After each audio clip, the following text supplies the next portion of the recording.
Mr. Joe. Joe Garcia. Yes. All right. Let's see here. Let's go, Joe. Let's open you up and unmute you. Whoop. Oh, God. Sorry. Go, Joe, go ahead and unmute yourself. I just messed you up. There you go. There we go. All right. So about a year ago, I had the opportunity to have to perform a wedding. The bride was Christian. The groom was of the Baha'i faith. And the family, the groom's family, requested that they'd like to have a prayer of blessing. Very beautiful prayer. This week, unfortunately, in one of my churches, we had our first death of COVID. And it's been very heartbreaking for the family, for the church community. So I started looking for a prayer of healing that I'd like to share. And I found one very beautiful prayer from the Baha'i faith. So if you're so inclined, please bow your heads as I read this prayer. Thy name is my healing, O God, and remembrance of thee is my remedy. Nearness to thee is my hope, and love for thee is my companion. Thy mercy to me is my healing, and my succor in both this world and the world to come. Thou, verily, art the all-bountiful, the all-knowing, and the all-wise. Amen. Thank you, Joe. All right, let's go back to that. And yes, there we go. Mr. Keith Rickenbacker, would you do our pledge for us?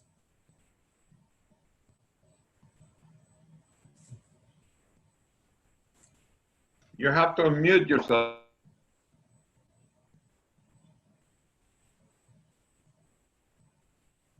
All right. There we go. Here he goes. All right. Join me in a salute to the flag of this great nation. I pledge allegiance to the flag of the United States of America and to the republic for which it stands, one nation under God, indivisible, with liberty and justice for all.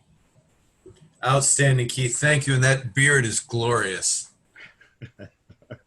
Don't touch my face. Right? All right. Our patriotic song for the day.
Welcome everybody to Escondido Rotary Club. Today's the 21st of July for those who've lost track.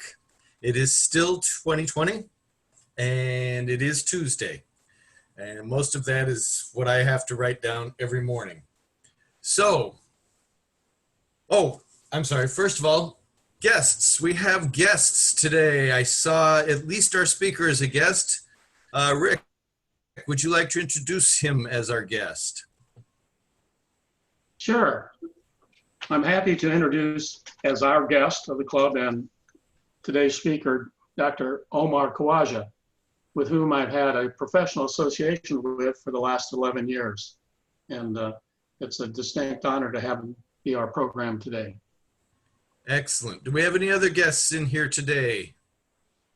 Do we have... I am gonna have a guest, but he's running a little bit late. That's Okay. my husband, Rich Warren. Oh, very cool. How do you know him? I picked him up in a bar. Oh, sorry. No, I didn't mean to say that out loud. Yeah. Excellent. Excellent. And do we have any visiting Rotarians that I see? No. All looks good. All right. Well, let's sing the howdy song to Dr. Khawaja.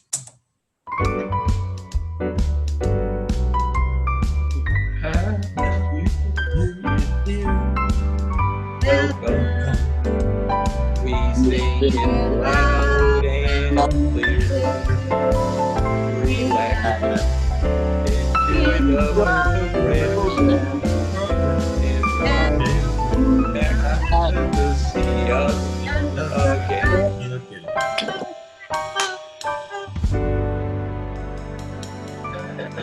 Justin, thank you for making that for us. Now, would you just please fill in the lyrics behind?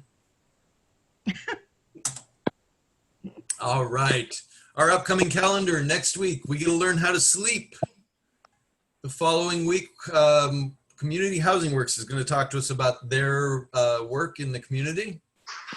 On the 5th of August, Haven House, again, that's a great community service project. Contact Kelly Cloud if you'd like to join and serve the community. On the 11th of August will be the second official board meeting of this year. And if they have not drummed me out yet, I will be leading that meeting. The 11th, nutritional education. This is where we get to learn just what Big Macs do to us. On the 12th, speaking of Big Macs, Haven House again. The 18th, climate action plan. The 25th, work shift happens. Basically how to put your business in a place for distance or distance work, work from home. And on September 1st, women's recovery from alcoholism. It's going to be a great month coming up. I hope you'll join us each week and maybe get out there to Haven House at least one of those 2 times. So we do have a member moment today, but I want to ask if anyone else has a member moment before I go forward with the very special, amazing, and wonderful member moment I have to share. Nobody has any other member moments. Very good. Outstanding. So here I am. Hey, Rich, how are you? Good. How you doing? Good. I'm good.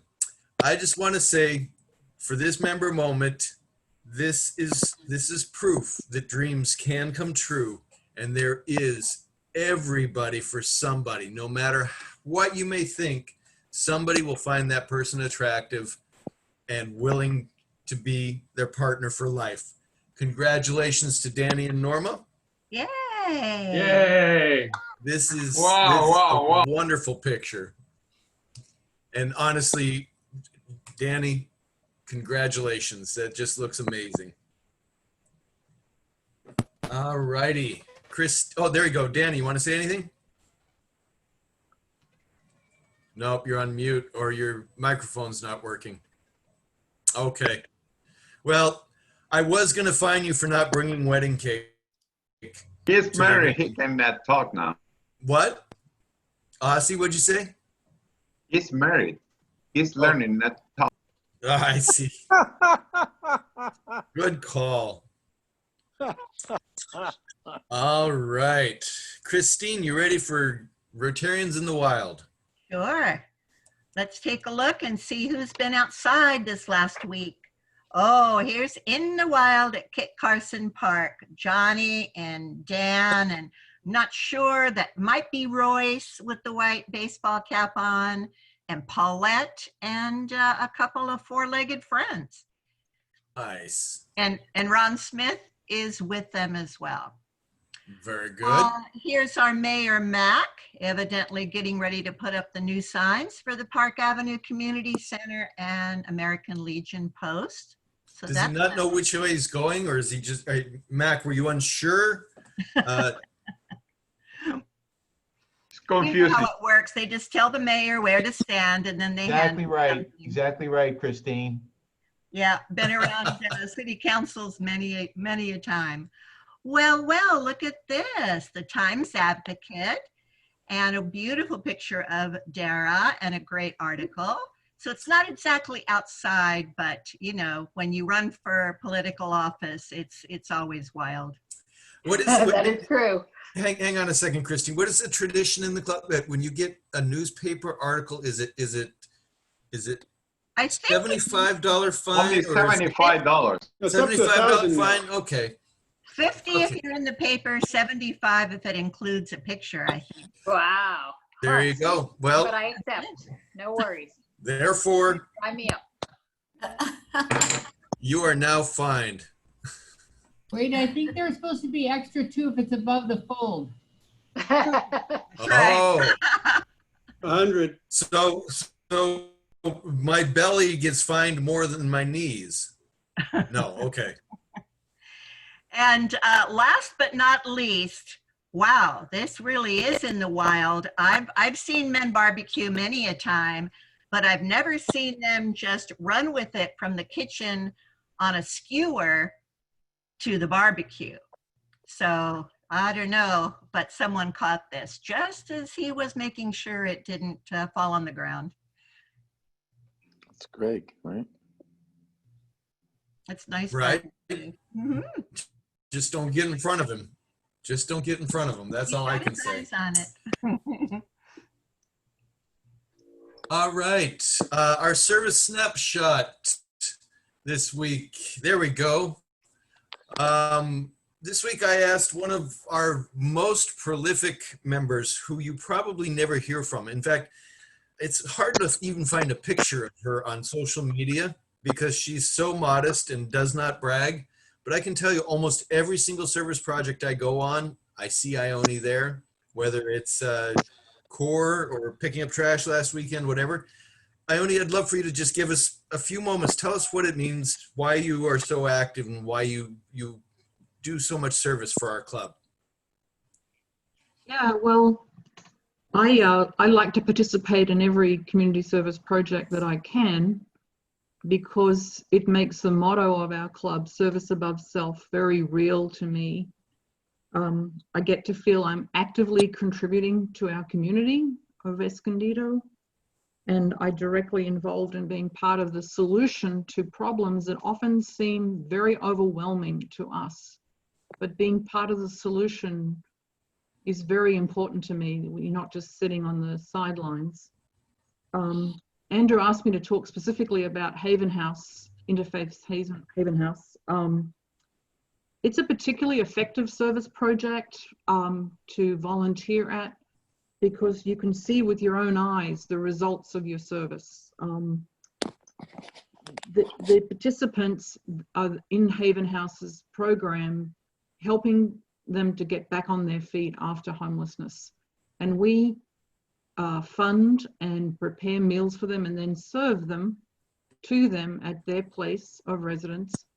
And Kelly does all the work. She does the shopping and the menu planning, and then you get there, you just show up and she tells you exactly how to chop, how to stir, how frequently. She does all the direction. So basically you get to enjoy working with the other Rotarians who are participating. There's a lot of joking going on and trading stories. And then you get to serve the food to people who are really thankful. We only occasionally have a complaint about the cooking. And that's due to Kelly that we don't get more complaints. So Haven House is a great way to serve the community and make Rotary real to you.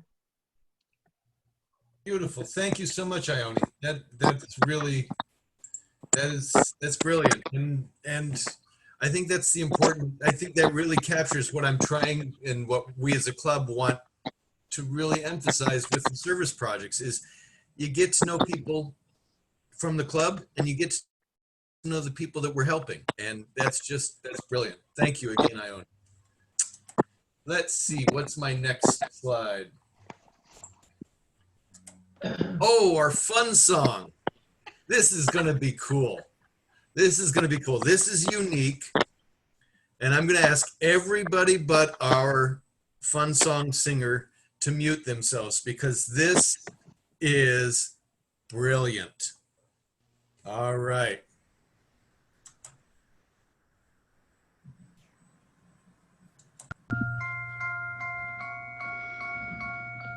His name is Dr. Omar Khawaja.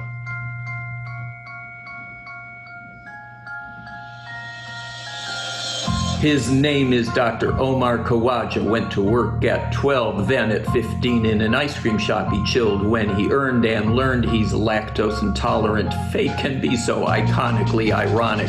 Went to college for the knowledge, went to the city for the pay, but no pity cause he started at the bottom, but went right to the top, managed 200 mil for a toilet to the tap. Wait, is that okay for Rotary to put a toilet in a wrap? Omar tapped his brain and aced that job, and he got a big hurrah, hot dog. Now Khawaja, that's a title, and it is an honorific. He cares for the quite ill, and that's just so terrific. He started passing gas just like our Dr. Greenstein, then administrator in his spare time in the meantime. Now an activator, ascensional, multidimensional, leads something new, not old, supporting medicine, interventional. He's bold in anything but conventional. Totally rad and commendable, in charge of physician development. His successes are quite evident. We're impressed he trained at the real Harvard. And don't be stressed, cause this is awkward. It's not NAU, the Harvard of the West. Yo, Omar, that's a Rotary joke and probably not the best. Omar, he's a fine bloke. Khawaja, he is woke. So listen up, you Rotary homies. It's nearly over, this little ceremony. Dr. Omar Khawaja will now enlighten us. Let's give him a big hiya. He's the Chief Medical Officer. Yes, sir. His name is Dr. Omar Khawaja. And now it's time for me to drop the mic and say sayonara.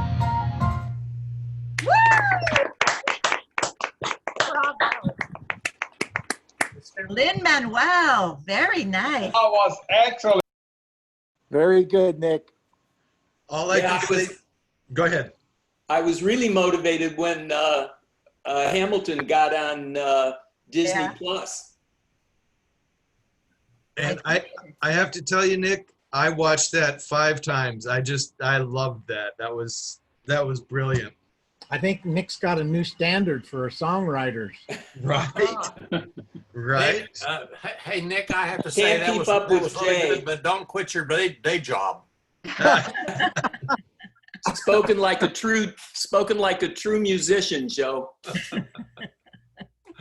All right. So today's program is on Palomar and COVID-19. And to introduce today's speaker, we have our own Miss Dara.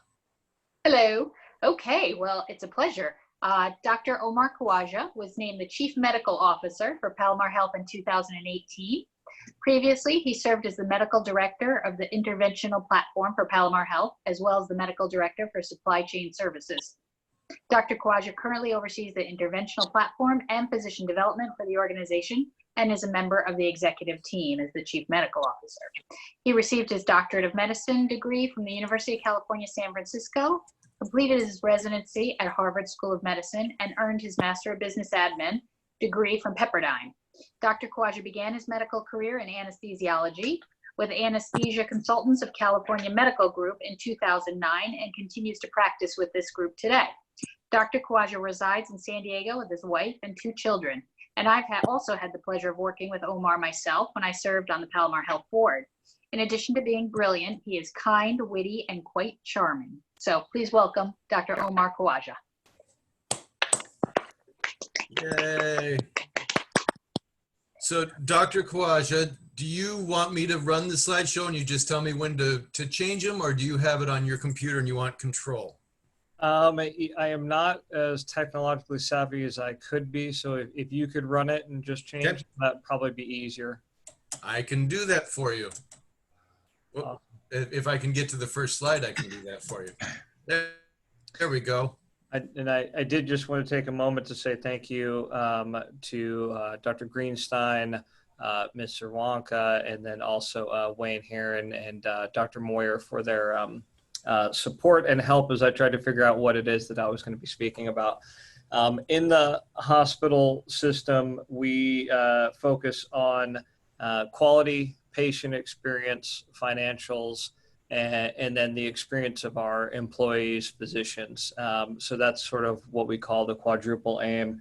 And today, I'm going to take it from the viewpoint of three of those. And so we'll sort of start with quality. As COVID hit, did we do what we needed to do to respond? And so that's what this is going to be about. And then I'll shift to the other two outside of this, mainly because our financials are in flux right now. It's hard to really put something out that's that I can say is truly accurate. So we'll just speak more in general terms as it comes to that part. So you can see the discussion topics here. If you could do the next slide, please. So this is our team, Diane Hansen, myself, Sheila Brown, and then you have our infectious disease infection control officer there. The three people at the top, we came together about 3 years ago under the support of Dara when she was on the board. And we've had a pretty significant turnaround in terms of finances, quality, regulations, compliance. And so it's a really very tight team, but it's a small and heavily integrated team, which I think has allowed us to move quickly as things have changed. And we'll talk a little bit about that as we keep going. So next slide. So these are just, the general numbers. I think we all know that there's a lot of positive cases. California had a pretty significant uptick recently. The hospitals are not overwhelmed at this point, but when you add together the uptick in COVID cases, how long the patients stay within the hospital, to our normal volumes that we see just, on a cyclical basis throughout the year, most of the hospitals are not overwhelmed, but they're full. And so it's, as we try and ramp up more services, get more patients in through the door to create revenue opportunities, we're struggling with that. One of the big things that we have to think about is capacity and being able to pivot if COVID were to spike more than it is currently. Next slide. And you can see here, what you're seeing is we just sort of went along, and then early June, you can see we started to take an uptick. And that July number is actually a partial number. So that's why it looks like it fell off a cliff there. And again, you can see male to female is pretty similar. The age ranges, you're seeing more cases in the younger age range, but of our patients who have unfortunately passed from this disease, it is like everywhere else. It is mainly a disease of over 65 that's leading to mortality. Next slide.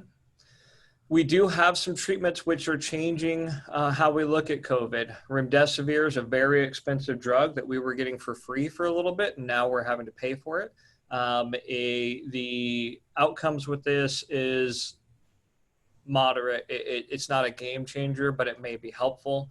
Convalescent plasma is something where someone who had the disease goes and donates their blood. We pull the antibodies out of their blood and give it to another patient. It's a very old technique that works. And again, the data is that it works, but it's not a game changer. Dexamethasone, this is a cheap drug that Dr. Greenstein and I give to almost every patient we see in the operating room. And it could be a game changer. We're looking at that data right now. Hydroxychloroquine, the data is all over the place. Proning. So proning just means turning someone onto their stomach. We usually keep people on their back. There's a lot of data around this, and Dr. Greenstein actually may be able to talk about it more, but proning's been done for a very long time. it's only really fallen out of favor because we had fancy technology. Going back to amazing nursing care, this is something that was suggested, was tried, and actually is showing very good benefits in terms of catching people early and not having to get onto a ventilator. So this slide really is just about, we do have treatment, and hopefully the acuity will drop as we move forward. Testing, and I'll talk about this a little bit more when we talk about financials. Testing is incredibly important. It opens up a lot of avenues to you, and I'll get into those in a second, but just to level set, we have one testing machine that can do about 40 in-house. The reason is that the reagents, the supplies that you need to actually run a test are incredibly limited. And we've been working with our state, local, and all of our vendors to try and get that reagent up.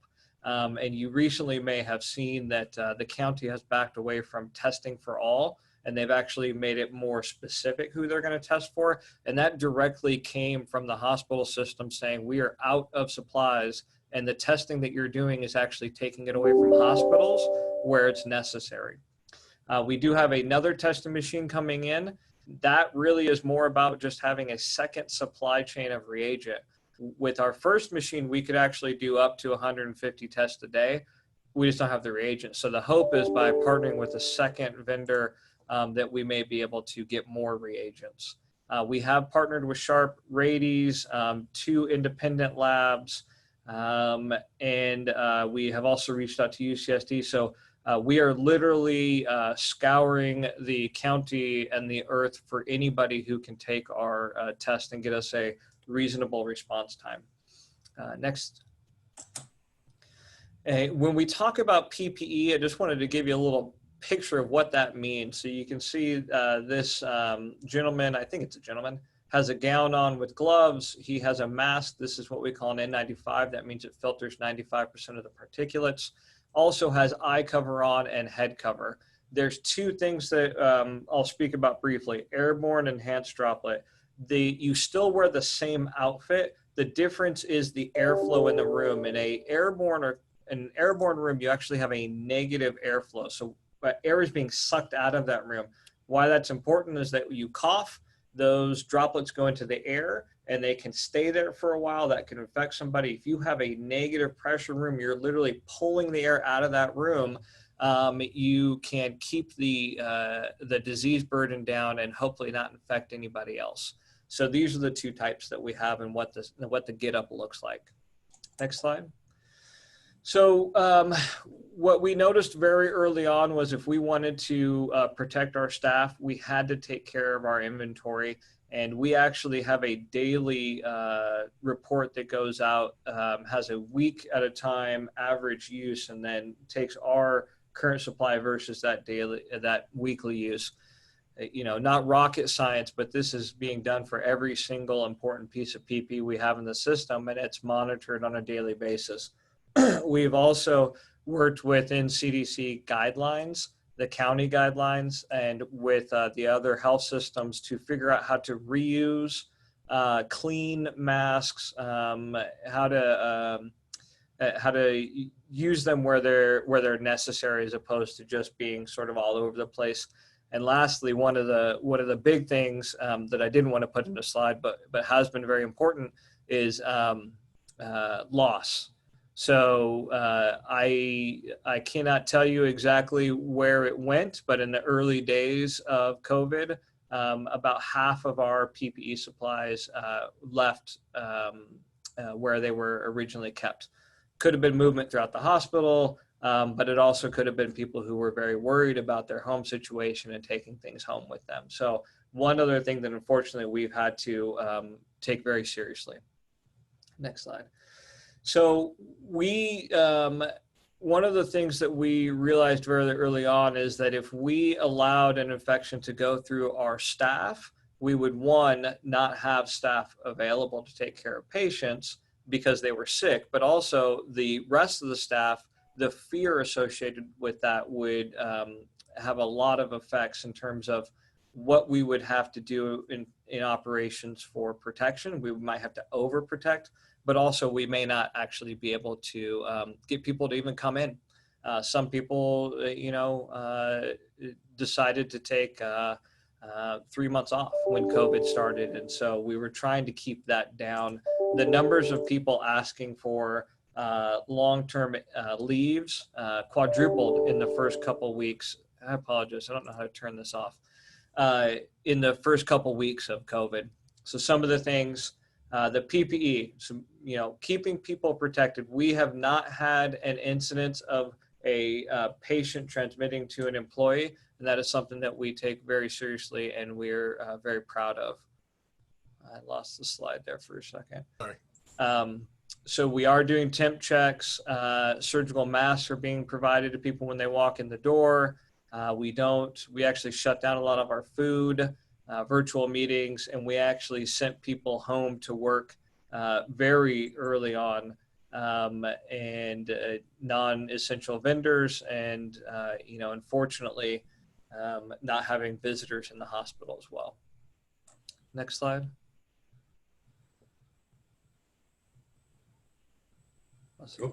Yeah. Is it showing for you? I'm seeing eliminating risk. Great, thank you. So we do screen the patients at the door for symptoms. Anyone with symptoms is asked to not come in. Or I'm sorry, if they are a patient, they have an entry point that takes them away from other patients and away from staff, so that they are quickly put into sort of a quarantined area.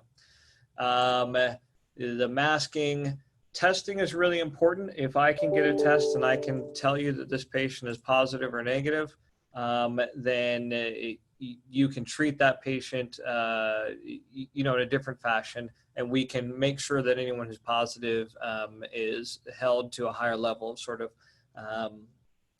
quarantine. Restricting visitors, a lot of cleaning and sterilizing. So most of our operational units, I actually can't think of one.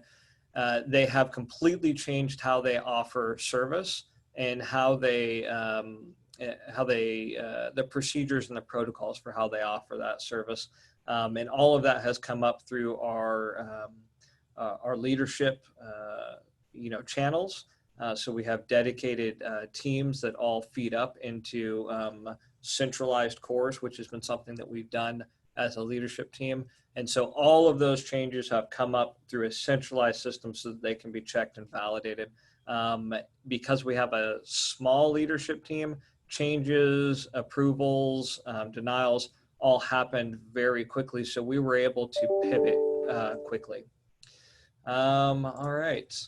This is awesome. I'm happy that Wayne's on the phone. We did see a lot of outpouring from the community. Homemade masks, 20,000, supply items, food items, monetary, and a special appreciation to the Rotary Club and Dr. Greenstein for helping us figure out healthcare lodging. We had a lot of our physicians in the very beginning of this who were afraid to go home and take the disease home with them. So greatly appreciate what the community has offered us. Next slide. So we have 4,100 employees. 71 employees were tested because they had symptoms. Of those, we found, I think it's 3 or 4. Unfortunately, Governor Newsom has decided that anybody who worked in 14 days who then tests positive, that is a workers' compensation work-related exposure, even if we could very clearly document that they went to a COVID party, it would still be a work-related issue. And so we have had a nice relaxation of some of the regulations, but there's also a lot of regulations still out there that we deal with as a hospital system, and I'm sure that everyone here deals with as well. And lastly, what you can see, this is CDPH, the California Department of Public Health, came in. They surveyed all of our systems, and there was not a single deficiency. Normally, you have 5 or 6 deficiencies, things that they want you to correct. We did not have a single deficiency when they came through, and they actually took some of our best practice to take to other facilities. So So that's the end of the slides, and I just wanted to give you kind of an overarching view of where we were and what we did to respond, because I think that that's all very important. I'm happy to answer questions about that, but I think what's more interesting from my standpoint as a chief medical officer, I sort of run the business of physicians, and so I wanted to talk a little bit about the business aspects. In February, when things were just starting to happen, we were caught off guard as everybody else. We did actually start sending staff home. We did start doing a lot of things in terms of cutting back on vendors and consultants. And I think that helped us. We have not had a significant exposure in our facility because we sort of quickly, and this is really under the guidance of our CEO, Diane Hansen, took it seriously. And I'll be the first to admit that I did not take COVID seriously when this first happened. What we saw when the shutoff happened was we dropped 50% of our volumes. We are not Scripps or Sharp. We have been doing much better on the financial side, but we do not have a bankroll like a Scripps, a Sharp, a UCSD does.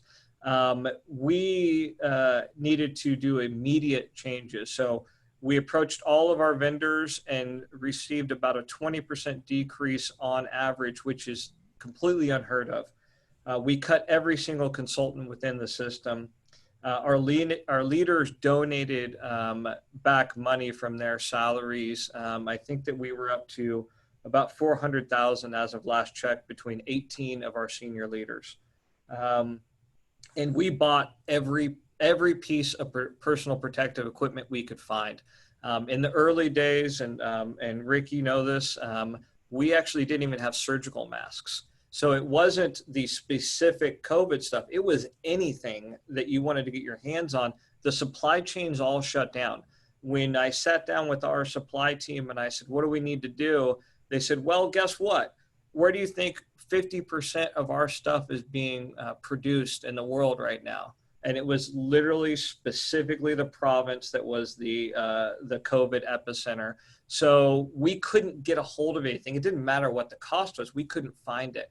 We started sourcing, the supply chain team did 200 different leads.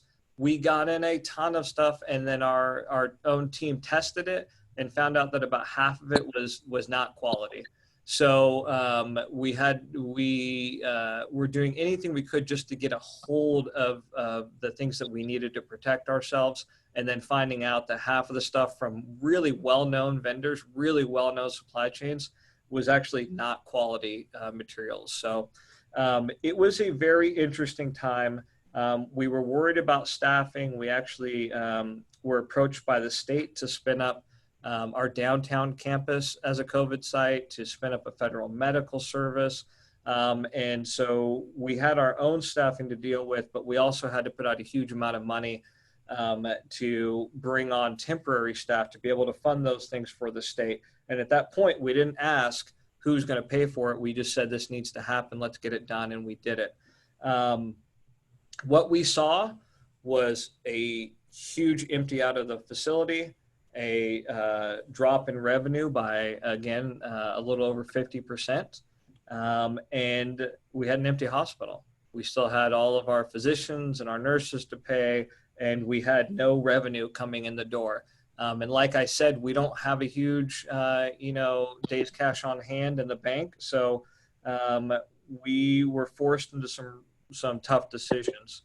We did a temporary layoff, which in our union rules, we can send about, we can send our staff out for 28 days at the most. So we did that, and then we sat down with the union and said, can we extend this? We don't want to lay people off in the middle of a huge, difficult time, but you're only giving us these 28 days, and we literally have no revenue. At that point, unfortunately, we couldn't come to an agreement or a compromise. And so we ended up having to do a layoff of 300 positions. That actually equates to 100 staff, but there was 200 open positions that we just got rid of.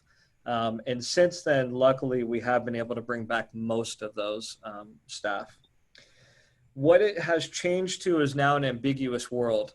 We know that we need the revenue, otherwise we can't keep the doors open. But the state, CDC, the disease, the capacity has not allowed us to fully go, both barrels blazing. Our physicians and our staff want to know that we're protecting them and that we're not moving too fast. But they also want to make sure that we're not going to have another round of layoffs, that we're not going to send people home, that they're going to continue to have a salary. So we are walking a really fine line. And I can tell you the good news of this story is at the end of the day, our revenue dropped by about $30 million. We were able to cut expenses over 3 months worth of $10 million. So that is just incredible. And it was a ton of work, and it was a lot of collaboration, and it was across the board to be able to cut $10 million that quickly.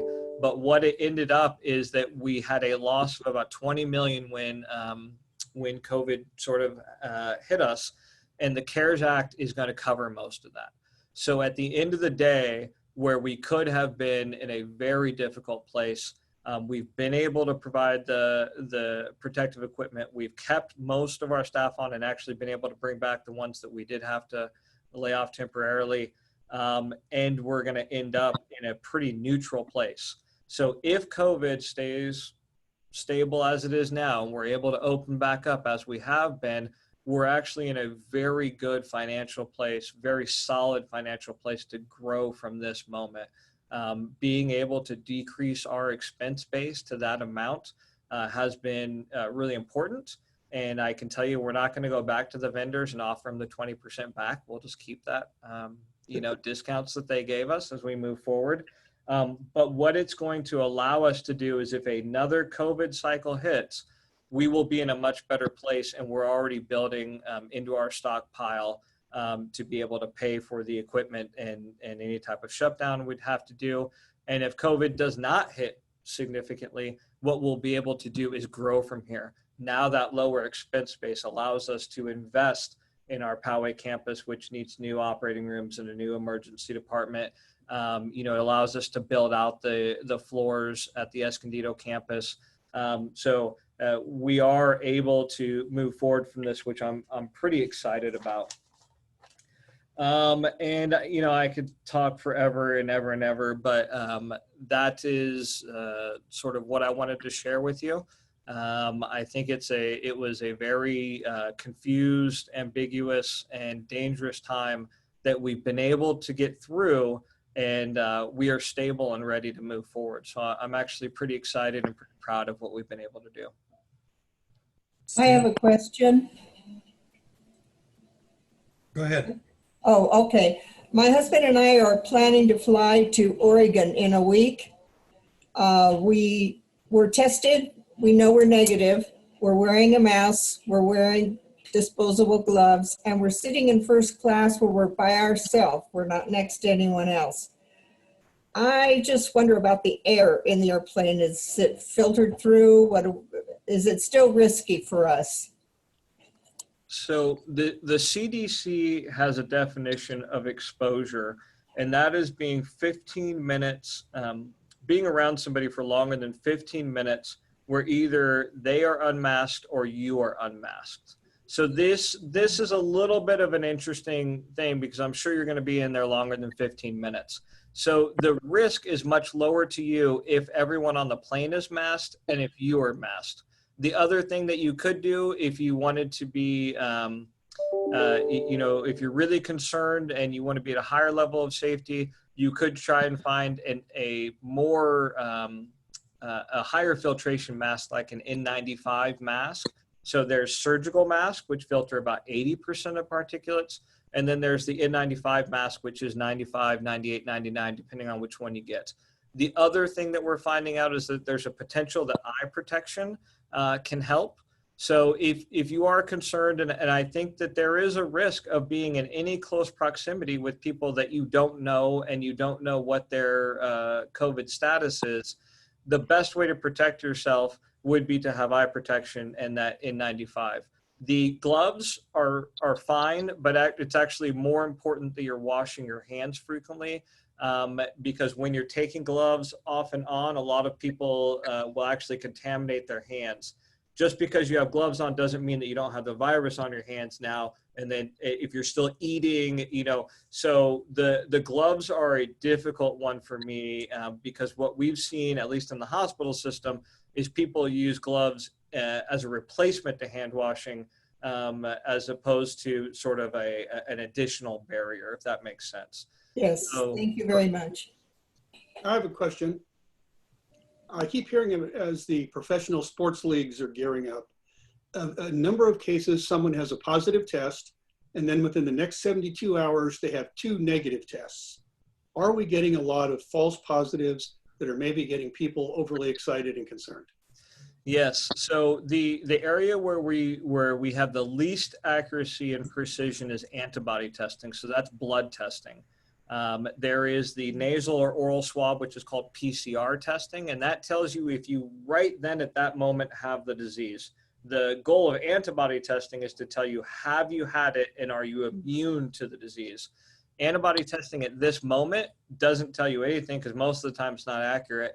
And secondly, we don't know that if you have antibodies, you're actually immune to the disease. So antibody is an interesting one.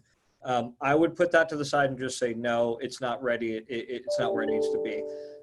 For the PCR testing, the nasal swabs that tell you if you have the disease right at this moment, those are, depending on which one you get, are very accurate. And that was part of the problem that we had. The machine that we use is an incredibly accurate system. The issue came that 2 of the competing systems turned out to not be accurate, and a lot of the health systems moved over to our system. And when that happened, we could not get the reagents. So for someone to be positive and then 2 days later turn out to be negative, I think you're right on that it's incredibly unlikely that they cleared that virus from their system in 2 days. Incredibly unlikely. So it's more likely that they had a poor quality test and that they had an incorrect test. So I think to answer your question, within the hospital systems, we have incredibly accurate testing. Outside of the hospital system, where maybe an employer is, just trying to get testing for their employees to find out if they can, everybody can come back to work, that sort of issue. That's where I think you're going to find a lot of people struggling to find a high quality test because the health systems are sucking them all up, and you're going to end up with a less precise, less accurate test. To follow up on Mike's question, and then there's 2 in the chat that I want to open up, but which is more likely, a false positive or a false negative? It depends on the testing system, but the ones that I have personally seen, it is more likely to have a false positive than a false negative. Okay. What's your turnaround time on the test? So that's an interesting question, and it's I try and find people who are smarter than me and then take their answers and share them. So someone who's smarter than me is a neurosurgeon I work with, and PCR testing actually is important because what it does is it ramps up the amount of material. So you take out a very small amount of the virus material, PCR ramps that up and makes it bigger and bigger and bigger so that you can analyze it and get a positive or a negative. If you do a very quick test, that ramping up and that building of the material, there's not enough time for that to happen. So the 15-minute test, the one that a lot of people were using, is actually the one that came out as being not very accurate. So ours is a 45-minute test. And the way it was described to me by someone who's smarter than me is that you have enough time in 45 minutes for that ramping up and that building of the material to then show positive or negative. So we have a 45-minute test, and we have a second one that's coming in that will also be about that amount of time. So the patient gets it back the next day? So we have we have 5 different lines of testing right now because we're piecing everything together. If you're in the hospital and you're sick, you get your test back in about 2 hours. If you go to the emergency department and you're not sick, but you're feeling like you got a cough, you want to get tested, we test you and send you home. That's a 96-hour turnaround. And it really has very little to do with the testing system. It's just everyone's so overwhelmed that they can't keep up. So we partnered with Sharp and Radies. They were giving us 18-hour turnarounds, which was fantastic. And recently they've had to switch to 96 because they've run out of reagents. So that's why we're piecing together multiple labs. Okay, so real quick, I'm sorry, Jade. There were 2 questions, actually 3 questions here in chat I need to go by. Larry Trotner wants to know how many patients in the hospital or ICU that have COVID. So we peaked around 35, went down to 15, and now we're back up around 30. That's the number in the hospital. Right now, currently in the ICU, we have 10. So a third of those patients are in the ICU and 8 are on ventilators. The difference with this disease is really not been how many people we're seeing, it's how sick they are. So those 8 who are on ventilators, they'll stay on the ventilators for 3 weeks. That's not normal. Usually you're on a ventilator for 2 to 3 days when you're sick. So that's the difference with this disease. All right, real quick, Jade, and then back to you. Colleen asks, what kind of preparation is being made for a possible increase in cases when schools resume in September? So with schools resuming, Rady Children's has been a fantastic partner. We actually meet every single week. I meet every single week with the CMOs from the rest of the county. It's one of the things I didn't talk about, but we are fully integrated with the other health systems right now. It's been able to kind of push aside competition and a little more collaboration. So the children themselves, there's not a lot being done to get ready for that because we just don't see the acuity from it. What we are talking about is, could the fall, which is normally when you see diseases go around, be added on top of school coming back, and at the same time take away, so that could increase our disease burden. And we have probably 5 different plans in place where we could, for example, turn our post-anesthesia recovery unit into an ICU. So we have the ability to ramp up beds. We've bought new ventilators. We know how to get staffing, so we can ramp up. And it wouldn't just be schools, but it could be anything. The interesting thing about schools, though, is we are having to now figure out what we're going to do about childcare. A lot of our nurses specifically, they do need childcare to be able to come to work. So we're actually more worried about the childcare component if school gets shut down than we are about school ramping back up because we're ready for that. Sorry. Jade, go ahead. I have a question about like the reporting of the results. So like geographically. So if, say for example, like if I live down in San Diego, but for whatever reason I come to Palomar to get tested, and if I test positive, does that get reported based on my zip code that I live in or where I'm tested? It is where you live, and where this has become incredibly important is we saw a huge surge of American citizens who live in Mexico who came to San Diego to get their care. So those numbers are kind of buried. They're not necessarily being reported in our positives. And so there's actually kind of a little bit of underreporting about what our data is. It's not a lot, so it's not a big deal, but there's a little bit of underreporting because there's a lot of patients coming over from Mexico, U.S. citizens to here. The other thing is El Centro, and we had to clarify this with the county. El Centro is just getting pummeled, and they are sending 10 at a time patients to all of the facilities in California because they're overwhelmed. And we as hospital systems wanted to make sure that we weren't getting hit with all of those sort of dings against us. Because the county, the state, and the feds will not allow us to open up if we have too much disease burden, too many positives, too many hospitalizations in our area. So we're all in agreement with that, but we don't want to be unfairly singled out because we're helping another county. Okay, so it's 3 minutes till 1, and I'm going to close the meeting. Dr. Khawaja, can you hang out for a few minutes after the meeting and answer any more questions? Okay, so let me close this out for us. And to those I didn't transmit your question from the from the chat. I hope you'll stick around and we can pass that on. So our shower thought for today: we've all played a vital role in someone's life and don't know it. And so we ring the bell to close the meeting. And more cowbell. More cowbell. I didn't get around to changing that one today. So the meeting is now officially closed, but I'm going to leave it open for you guys to chat. And as long as Dr. Khawaja is able to stay and chat. Yeah, hi there. This is Roy Henderson. I have a question. Can you ready to take it? Yes, sir. Yeah, hi. Yeah, no, I read a growing theory that there's a big percentage of the population is naturally resistant to this disease, and they will not get it even if they're resoundingly exposed.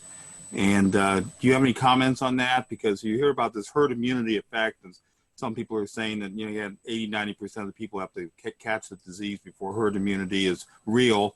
But other people say, well, 20–30% is good enough because we've got a huge portion of the population that will not get it.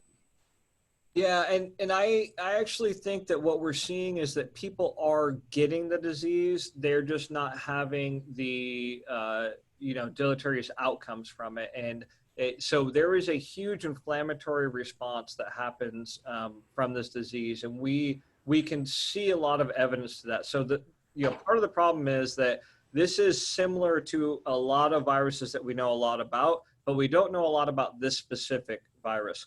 What we have seen is that it is mainly a lung issue, and there's a huge inflammatory response. So actually what is killing people is your body's own reaction to the disease coupled with what the disease is doing to you. So dexamethasone gets your own body's immune system to calm down.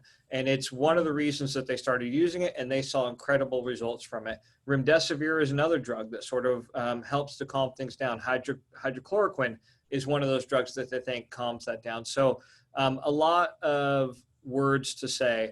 I think that people are catching it. They're just not even knowing about it because your body either fights it off and it's not a problem, or your body, in fighting it off, actually makes you very, very sick. So herd immunity, we're actually seeing that people who get the disease may not have a very good antibody response. So meaning that you can get it a second time, a third time, a fourth time. And depending on what is going on in your body at that time, each one of those could be a fatal event for you. So I think that most of the people I'm talking to are really hanging their hopes on the vaccine. And there's been some very, very good news, very significantly good news. But I do think that most of the physicians that I talk to believe that over 65, this is a very dangerous disease. Under 65, people just aren't having the same sort of fatality rate and the same response. So I have not seen anything particularly saying that you wouldn't catch it because of something that you innately have. Okay, thanks. I have a couple of quick questions. One is, I've seen some information that folks with type A blood are more susceptible. Is that true? And if so, why? We don't know the reason. It seems to be A positive blood type, and we don't know why that is, but we have seen in our system that A positive deaths 3 times A positive versus something like O. Now, the other thing to know is that A is, the most common blood type, right? So when you normalize for that, it does look like A is a risk factor for some reason. It's not as important as sort of comorbidities and age, but it is something, and we don't know why that is yet. And I will just say that's really early on data that we haven't really vetted yet. It's just kind of out there, and people are recognizing it, noticing it. Omar? Well, just to finish up real quick, when you mentioned to the TECAs about having eye protection on the airplane, I'm seeing a lot of ads now that are taking the mask and the design of masks to a whole new level where your eyes are protected too. How you know, susceptible are we over 65s not to have eye covering as well as mask when we go out? So the eye covering is really if you feel like you're going to be close to someone who is symptomatic, someone who's putting stuff out into the air. So when you're going to the supermarket and you're just walking around, you know, there's a lot of airflow there. If you're outside, there's a lot of airflow there. We don't know exactly what the eye protection, what the risk is without it. We don't know how helpful it is. But if people are concerned, that's one other thing that we talk about within the health sphere. So, you know, your normal day-to-day life, I wouldn't think it would be necessary. Remember, it's 15 minutes of exposure to that person. But if you're going to be in a cramped place like a, you know, an airplane, where you know there's a lot of people. I mean, I've seen some of the photos where they literally are jam packing these airplanes full of people. And I was over 65. I would probably personally get an N95 and some goggles and just protect myself. You know, at some point you're gonna look a little silly, and some people may not agree with your choices. But you know, my parents, that's what I'm telling them to do. Okay, thank you. Omar. So go ahead. Real quick, Dan Sundquist had asked to explain group testing. I'm not sure what group testing is. Do you know what? Can you explain more, Dan? Unmute yourself. I can answer that question. Okay. This is Nick. Pool testing. Group testing or pool testing is taking 10 swabs from 10 different people, combining them into one test. If the test is negative, you've saved 9 tests. If it's positive, then you go back and retest those 10 people. That makes sense if you're testing a population in which the positive rate is relatively low. If your positive test is relatively high, it's not going to gain you much savings in the number of tests that you do. And that just depends on the % positivity rate. Thanks, Nick. Does that make sense? Yes, thank you. Dr. Khawaja, Omar? Yes. 2 questions. One question is, I actually had the blood tests through the, you know, the blood donation center. And I actually had it twice, and I came back as IgG reactive. So I assume that you know, meant that I had been exposed to it. But hearing you say that is not necessarily accurate. Who did you get it through? Through the blood San Diego Blood Bank. And they have a Genolite is the company that they use for the testing. But I had assumed that potentially that was where you know, it was people like that came back with these positive tests who are then going back and donating the blood platelet things to offer some treatment. Is that not the case? So, and there's probably 150 tests on the market. The San Diego Blood Bank, obviously, I apologize if I was too negative. There are a couple tests out there that are pretty good. It's just that most of the ones that you see are going to be bad. So San Diego Blood Bank, I don't know that one in particular, but there's one from Abbott, which is very good as well. So plasma therapy, it started off with just 21 or 30 days after you had symptoms and tested positive. So they weren't testing at all. They were just taking people's blood after they had been a nasal swab positive and they had been sick. So they would come 21, 30 days. I can't remember what exactly it was. Then they started testing for antibodies, which was great, but the antibodies confused the regular cold and COVID, right? There's like 4 or 5 different kinds of coronavirus. So they were confusing them, but at least you had antibodies to something. So that was positive.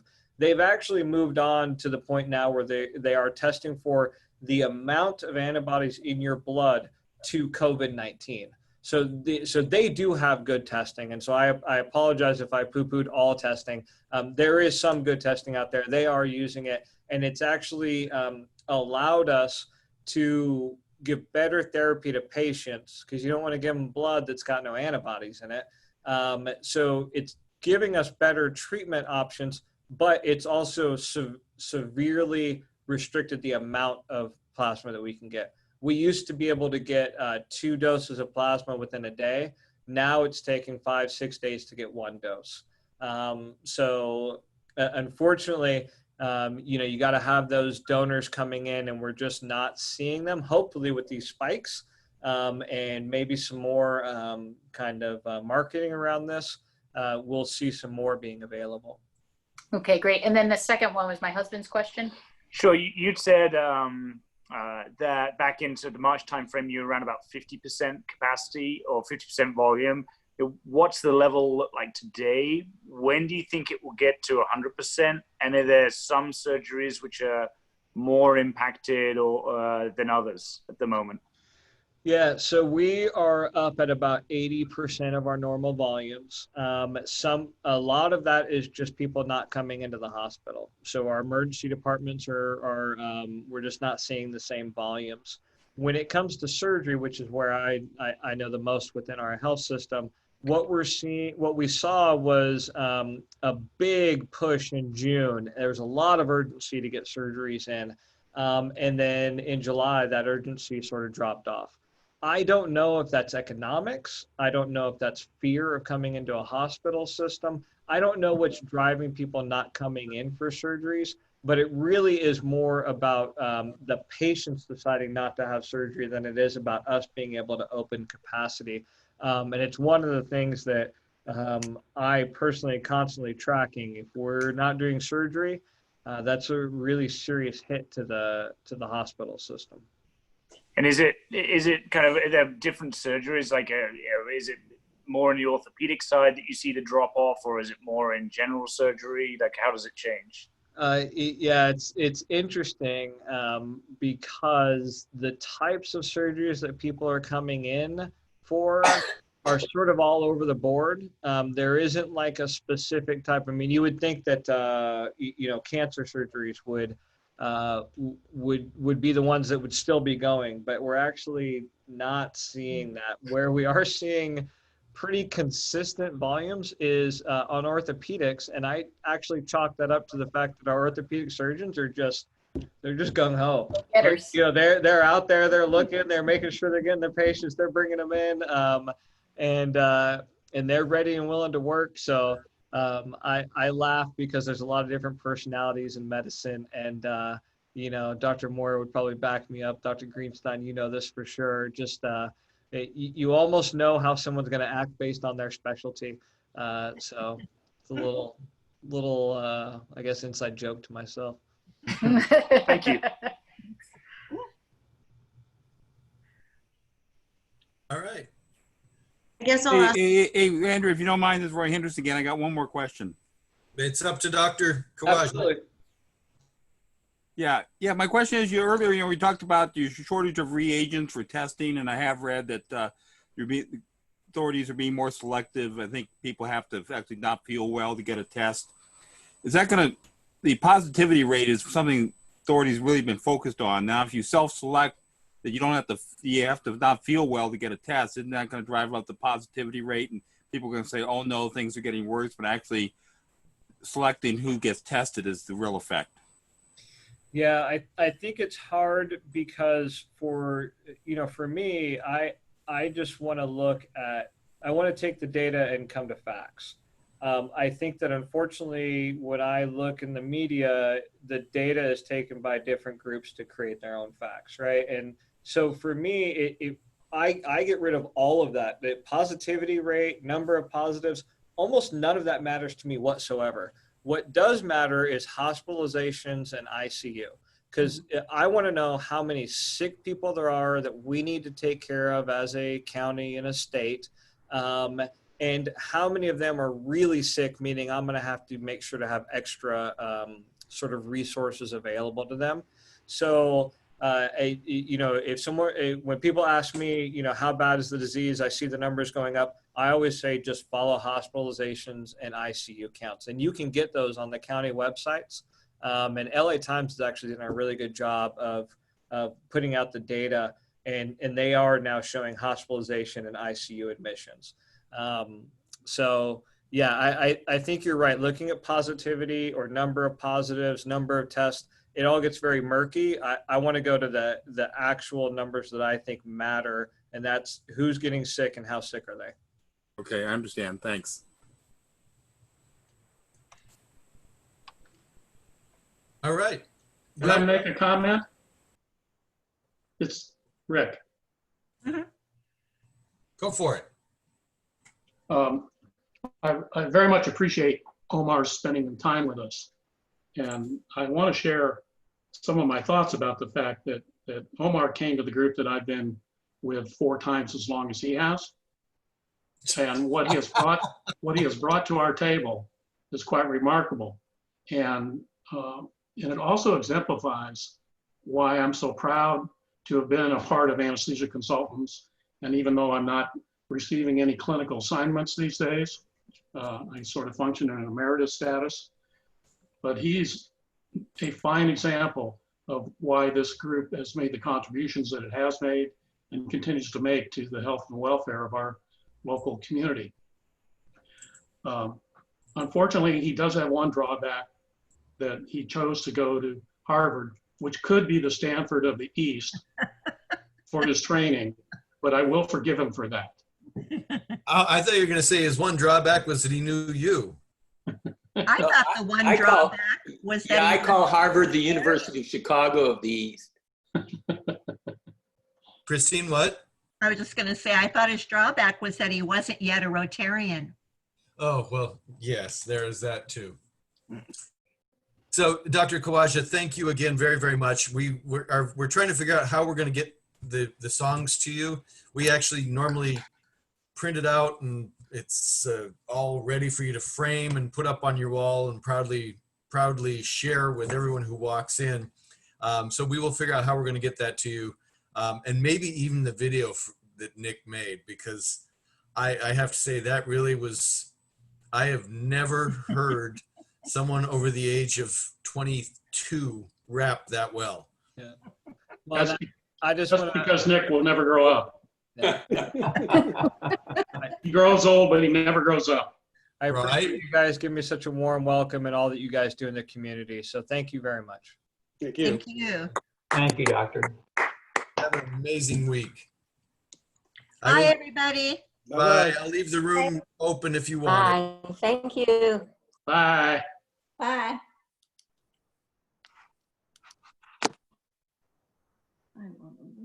Jade, how are you doing? Good. I'm here. Well, How are you doing? I'm managing. Yeah. It's definitely This is interesting. Trying to run a business and everything else. right. Yeah, I was actually off last week and disconnected pretty well. And coming back, it's as much as I completely love what I do, I definitely miss just around this time going out in the backyard and getting some sun. Right. I'd just be happy seeing the sun, much less getting some sun. I liked your sound effects today, Andrew. They were great. Oh, thank you so much. I chuckled every time. I'm trying to come up with something a little bit more interesting for the closing bell, but I got a little overwhelmed this week, so. I might have to send you a link to a sound effects app. Okay, cool. Or you could just take it over. No, it's cool. Thanks. Oh, fine. See how you are? Have a good week. Thank you. Bye. If it'll let me leave. Right. Well, I can kick you out if you want. Oh, there we go. Okay, bye. I'll see you guys later. Bye.